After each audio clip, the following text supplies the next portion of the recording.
Chelsea have just moved.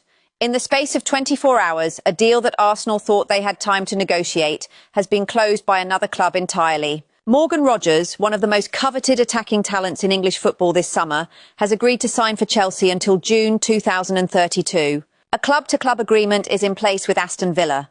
A proposal of £117 million has been accepted. Personal terms are done. This is not a rumour anymore. This is confirmed.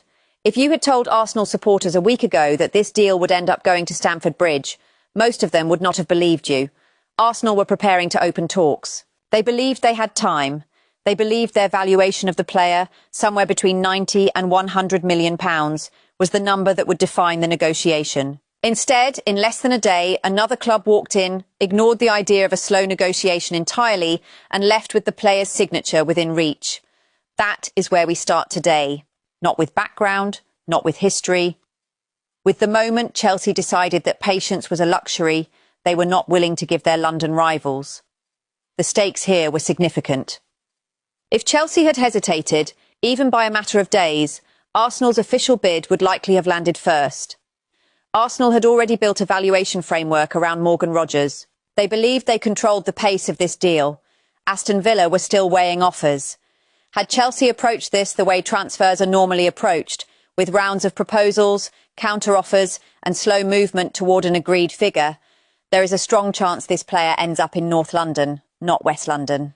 The margin between Chelsea securing one of the most sought-after wingers in the country and losing him to a direct rival was, by every indication, a single day. Before we go further into how this actually happened, if you want the kind of detailed, fact-driven Chelsea analysis that goes beyond the headlines, make sure you are subscribed to this channel. This is where we break down not just what happened, but why it happened, and what it means for the direction of this football club. Hit that subscribe button now, because the next few months at Chelsea are going to move fast, and you will want to be here for every piece of it. Now let us go through exactly what unfolded piece by piece, starting with the moment this broke. The first confirmed detail is this. A club-to-club agreement was reached with Aston Villa specifically to get ahead of an expected Arsenal bid. A proposal worth £117 million was accepted. Personal terms were agreed with Morgan Rogers on a contract running until June 2032. Let us sit with that for a moment. This was not Chelsea casually entering a conversation that already existed. This was Chelsea manufacturing a situation where the conversation was effectively over before their direct rivals had even started it. Arsenal were reportedly planning to open talks the following week. Chelsea did not wait for that week to arrive. They moved into the deal, agreed a fee, and secured the player's personal terms before Arsenal had the chance to make their move official. In transfer market terms, that is not aggressive business. That is decisive business. There is a difference between a club that reacts to opportunities and a club that creates them. What we are looking at here fits the second category. The financial context matters just as much as the timing. Reports around this deal placed Arsenal's internal valuation of Morgan Rogers at somewhere between £90 and £100 million, described as their maximum. Chelsea's accepted proposal came in at £117 million. That is not a small gap. That is close to £20 million above what their direct competitor for the player considered their ceiling. This tells us something important about Chelsea's approach this summer. They were not trying to win a negotiation on value, they were trying to win a negotiation on certainty. Chelsea reportedly arrived at this deal with the intention of securing the player outright, not opening a bidding process. That is a completely different mindset to the one usually associated with a club trying to get a bargain. This was about removing risk entirely, even if it meant paying a premium to do it. There is also a detail here about scheduling that tells you how seriously this deal was treated internally. Morgan Rogers is set to be in London for medical testing and to complete his contract signing. All documentation was already prepared in advance, specifically because Chelsea wanted to have everything ready to move the moment an agreement with Aston Villa was reached. The contract itself runs until June 2032, with an option for a further season attached. When a club has paperwork fully prepared before a deal is finalised, that is not a spontaneous decision. That is the result of planning, internal alignment, and a very clear target identified well in advance. Nothing about how quickly this moved suggests panic. It suggests preparation that had been sitting ready, waiting for the right moment to be activated. Now let us talk about where Morgan Rogers is actually expected to play, because this detail changes how we should think about Chelsea's attacking structure going forward. Chelsea have pitched this move to the player specifically as a starting left-winger role. Morgan Rogers himself is understood to be equally comfortable and equally effective, operating centrally as a number 10. His versatility is clearly part of what made him attractive to Chelsea in the first place. But the framing given to him during this process was specific. He has been told he is joining with the expectation that he will play on the left, alongside Cole Palmer. That last detail is the one worth pausing on. Alongside Cole Palmer, not instead of him. This is not a signing designed to challenge Chelsea's most important attacking player for his position. This is a signing designed to build directly around him. If Morgan Rogers is stationed on the left and Cole Palmer continues to operate in his central attacking role, Chelsea are constructing an attacking spine with two elite creative talents operating in close proximity to one another. That is a statement of intent about how this team wants to play going forward. It is also, quietly, a statement about how much value Chelsea place on protecting and enhancing Cole Palmer's environment, rather than adding competition that could disrupt it. There is also a leadership detail embedded in how this deal came together. Xabi Alonso and Behdad Eghbali are both described as having played a key role in convincing Morgan Rogers to make this move. This is worth noting because it tells you the persuasion in this deal did not come purely from financial terms. It came from direct involvement at the top of the club, from the head coach and from ownership level. When a manager is personally involved in convincing a target to sign, rather than leaving that entirely to recruitment staff, it usually signals that the player in question is viewed as central to a specific tactical vision, not simply a squad addition. Now let us shift to a broader piece of commentary that emerged around this deal, because it speaks to something bigger than one transfer. There has been discussion around the ownership group at Chelsea, acknowledging that mistakes have been made under this regime, while pushing back firmly against the idea that the ownership does not care about the club. The framing offered is that this summer represents the beginning of a new version of Chelsea under Xabi Alonso, with Alonso now holding a genuinely pivotal role in how footballing decisions are made at the club.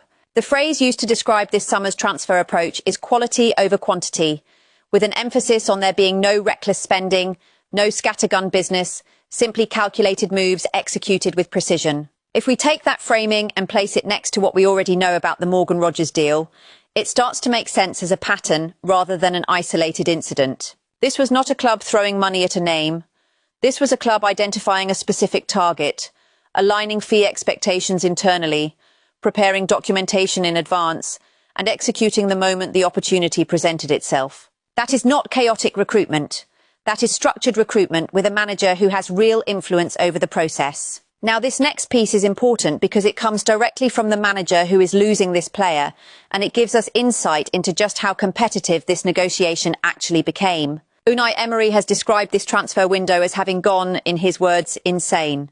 He has confirmed receiving a direct call from Xabi Alonso expressing interest in Morgan Rogers. Emery states that he told Alonso specifically that Chelsea would need to pay more than £120 million to get the deal done. He describes Morgan Rogers as a standout performer for his side on most occasions, a prolific and effective player in his position, and says plainly that his club were not ready to sell him. But, in his own words, Chelsea arrived with what he describes as a huge financial package, and at that point, in his words, it did not matter anymore who was ready to sell or not. He closes by wishing the player well at Chelsea, saying he will do well there, but adding notably, not against his current club. There is a lot to unpack in that. First, this confirms that the pursuit of Morgan Rogers was not a passive inquiry. It was direct, manager-to-manager contact, with Xabi Alonso personally reaching out. That level of direct involvement from a head coach in a negotiation is not something you see in every transfer. It reinforces the earlier point about this being a targeted move with senior figures personally invested in getting it done. Second, the number mentioned here, more than £120 million, sits close to, but notably above, the £117 million figure reported as the accepted proposal. That gap is not necessarily a contradiction. Negotiations often move between an opening asking price and a final accepted structure, particularly when structured payments, add-ons, or performance-related clauses are involved. What matters here is the scale. Every figure attached to this deal sits comfortably above £100 million, which tells you clearly that this was never going to be resolved through a modest opening bid. And finally, there is something worth noting in the emotional tone of that quote. A manager publicly stating he was not ready to sell, but recognising the financial reality forced his hand, tells you Chelsea's approach here was not gentle. It was overwhelming, in the most literal financial sense of the word.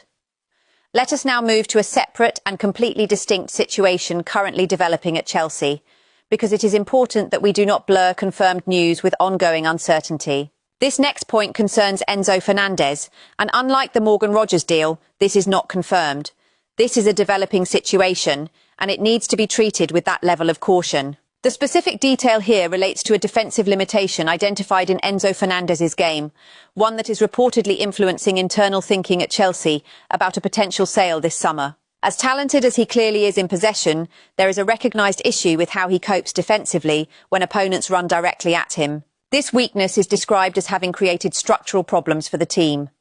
One specific statistic illustrates the point starkly. Fernandez won only 3 of 9 ground duels in a recent match against England. That is a significant number. Ground duels are a direct measure of a player's ability to win the ball back through physical, one-on-one defensive contact, and winning only a third of those contests in a high-level fixture is a meaningful data point, not a minor detail. Now here is where the caution comes in. Real Madrid have publicly and explicitly denied any interest in signing Enzo Fernandez this month. That denial is official and it is on record. However, there remain suggestions that, despite that public denial, interest from Real Madrid has not fully disappeared behind the scenes. This is the exact kind of situation where confirmed fact and speculation must be kept separate for you as viewers. What is confirmed is the defensive statistic and the structural concern it represents. What is confirmed is Real Madrid's public denial. What is not confirmed is any actual movement toward a transfer. If Chelsea are indeed weighing a sale this summer, it appears to be connected to a specific tactical concern about his defensive contribution, not a breakdown in relationship or performance level in possession. That distinction matters because it changes the entire read of the situation. This would not be a case of a player wanting out. This would be a case of a club assessing whether his profile fits the defensive demands of the team going forward. It is worth remembering, too, that earlier this summer, in his first meetings with British media, Xabi Alonso was asked directly whether he had spoken to Enzo Fernandez about his future and whether he wanted to keep him. Alonso confirmed that conversations had taken place, though he kept the content of those discussions private.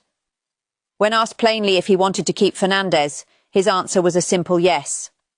If we now place that alongside the more recent reporting around defensive concerns and Real Madrid's denial, the picture becomes more layered than a simple exit story. A manager expressing a desire in principle to keep a player does not eliminate the possibility of a sale being considered at boardroom or sporting director level if a specific tactical weakness is judged significant enough. Football clubs do not always operate with a single unified voice on every player, and it is entirely possible for a manager's personal preference and a club's broader assessment to sit in tension with one another during a transfer window. Now let us step back and look at the wider context surrounding all of this activity, because none of it is happening in isolation. It is happening at the very start of a new managerial era at Chelsea, and the timing tells you a great deal about how this club intends to operate under its new head coach. Xabi Alonso's first meetings with the media and his first training sessions took place within days of these transfer developments beginning to unfold. In his opening remarks as Chelsea head coach, Alonso was direct about the uncertainty facing him. He acknowledged plainly that it is too early to know whether he will be given the time required to build a squad capable of competing for the Premier League title. That is a notable thing for a new head coach to say publicly, and it reflects an awareness of the environment he has walked into. Chelsea, since the current ownership group's takeover in 2022, have moved through a significant number of head coaches. Including caretaker appointments, only one of those managers lasted long enough to return for a second full season in charge. Alonso did not shy away from that reality.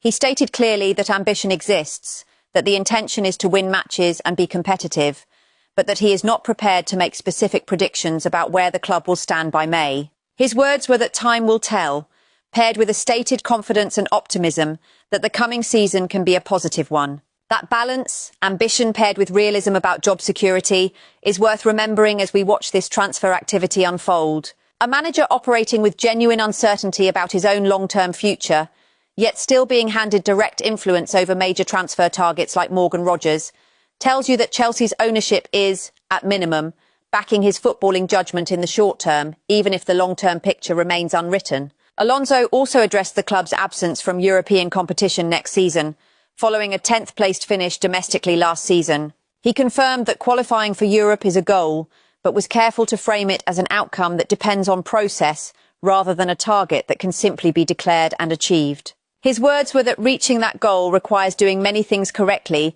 and being part of building an identity in how the team wants to play and approach matches. Interestingly, he also pointed to the lack of European football as something that gives him more time on the training ground with his squad this season, framing what could easily be seen as a setback as instead an opportunity to build foundations without the fixture congestion European competition would otherwise bring. In his more detailed comments to Chelsea's own media, Alonso expanded further on several specific points that are directly relevant to the transfer activity we have just walked through. He described his excitement about the club's potential, the scale of the opportunity in front of him, and his desire to build what he called strong principles, a strong mentality, and a genuine culture within the club. He was asked directly about his title as manager rather than head coach, and explained that this reflects a working structure where major squad planning decisions are made jointly with the club's sporting directors, while his focus remains on how the team is prepared to compete on a daily basis. That detail is significant when you consider how quickly and precisely the Morgan Rogers deal was executed. A structure built around close alignment between the head coach and the sporting directors is exactly the kind of structure capable of moving with the speed and coordination we saw in that transfer. Alonso was also asked specifically about Cole Palmer, and his answer reinforces exactly the point we made earlier about how Morgan Rogers is expected to fit into this team. Alonso described Palmer as a special talent from the very first day of working with him, someone capable of consistently making the right decision in the right moment on the pitch. He stated plainly that if Chelsea are able to build a stable, strong team around the right key players, Palmer is going to be one of those central figures in the attacking part of the side. When you place that alongside the earlier detail that Morgan Rogers has been told he will play on the left, specifically alongside Palmer, the picture becomes very clear. This is not a transfer window built around individual marquee signings competing for attention. It is being built around reinforcing a core, with Palmer positioned at the centre of it. There was also discussion of Marco Palestra, a player Alonso described as possessing real versatility, capable of playing effectively in both a back four and a back five, including on the left side of a defensive structure. Alonso was clear that adapting fully to the physical and tactical demands of the Premier League will take time, but expressed genuine confidence in the player's mentality and hunger to improve. This detail is worth noting because it tells us Chelsea's squad building this summer is not solely focused on attacking reinforcements. There is clear attention being paid to defensive flexibility as well, even as significant funds are being directed toward players like Morgan Rogers going the other way. On the subject of formation and tactical identity, Alonso confirmed that he already has a clear picture in his own mind of how he wants this team to set up, though he stopped short of publicly confirming specific structural details this early in pre-season. He spoke instead about wanting the team to be active, brave and competitive, built on a foundation of strong mentality, with specifics to be confirmed closer to the start of the season once full alignment has been reached with the squad. Finally, Alonso addressed the situation surrounding Alejandro Garnacho, who was notably absent from his first training session. He confirmed there is interest from other clubs in the player and that conversations have taken place with Chelsea's sporting directors regarding his situation. He expressed hope that the outcome would work out well for all parties involved, without confirming a departure or a resolution either way. This is another situation, much like the Enzo Fernandez case, that must be treated as unresolved rather than settled. Interest exists, conversations are ongoing, but no outcome has been confirmed. Alonso also confirmed that Nicholas Jackson, who spent last season on loan at Bayern Munich, is set to rejoin the squad and will be involved in Chelsea's upcoming tour of Asia, suggesting he is being reintegrated into first-team plans rather than moved on. So where does all of this leave us? Chelsea have completed a decisive, high-value move for Morgan Rogers, outmanoeuvring Arsenal through speed, preparation and a willingness to pay above their rivals' ceiling valuation. That deal is confirmed, the personal terms are agreed, and the medical and signing process is already scheduled. Morgan Rogers is expected to operate on the left, specifically alongside Cole Palmer, reinforcing rather than competing with Chelsea's most important attacking player. Separately, and unconfirmed, there is a defensive concern building around Enzo Fernandez, tied to specific statistical evidence from international duty, with Real Madrid publicly denying interest, even as suggestions of continued interest persist in the background. Alejandro Garnacho's situation remains open, with interest from other clubs acknowledged but nothing resolved. And running through all of it is a new head coach who has been honest about the uncertainty of his own position, while simultaneously being handed direct influence over the club's most significant transfer business of the summer. What we are watching is a club trying to move with far more precision and far more speed than it has shown in recent years, built around protecting its best player, backing its new head coach with real decision-making power, and being willing to pay a premium to remove uncertainty from its biggest targets. Whether that translates into results on the pitch is, in Alonso's own words, something only time will tell. But in the transfer market, at least so far this summer, Chelsea have shown they are no longer willing to wait and see what happens. They are choosing to make it happen themselves.